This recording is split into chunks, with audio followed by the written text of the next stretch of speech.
5 تا از بهترین روش‌های درمان خانگی کبد چرب. هلو گایز، چطورید بچه‌ها؟ توی این قسمت میپردازیم به 5 تا از روش‌های درمان خانگی کبد چرب. کبد چرب یکی از مشکلات رایج جامعه ما هستش که با تغییرات سبک زندگی و رژیم غذایی نامناسب به وجود میاد.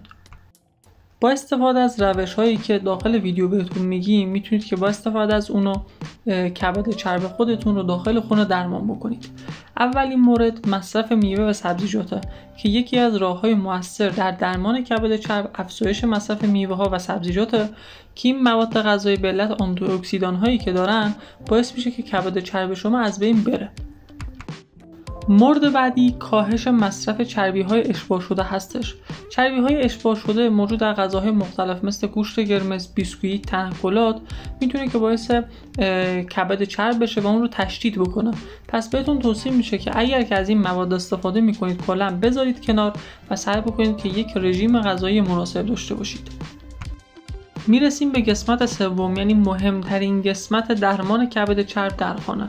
برای اینکه بتونید کبد چرب خودتون رو داخل خونه درمان بکنید بهترین روشش ورزشه و اگر که میخواین خیلی سریعتر این اتفاق بیفته باید به صورت منظم ورزش بکنید و سعی بکنید که برای ورزش ها به صورت هوازی باشه که میتونه تاثیرش رو چندین برابر بکنه.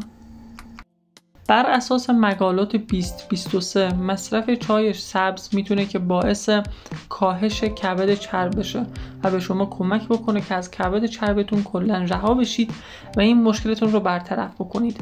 پس حتما بهتون پیشنهاد میکنم که روزانه 2 الی 3 فنجان چای سبز مصرف بکنید که این مشکلتون برطرف بشه. مورد آخر، مورد پنجم، کنترل استرس و خواب مناسبه. استرس مزمن و کمبود خواب میتونه که به افزایش خطر بروز کبد چرب منجر بشه.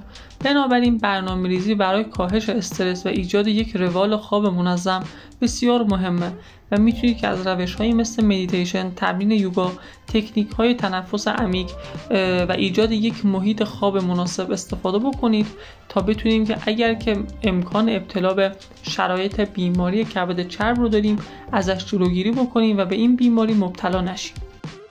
خب بچه‌ها، مرسی که تا آخر ویدیو با من همراه بودین. اگر که کانال من رو ساب نکردین حتما ساب بکنید. هر نظر و ایده‌ای هم که داشتین داخل کامنت ها برام کامنت بکنید. حتما کامنت هاتون رو میخونم و سعی بکنیم که همه اطلاعات سلامتیمون رو با کمک هم بیشتر بکنیم تا بتونیم یک جامعه سالم داشته باشیم.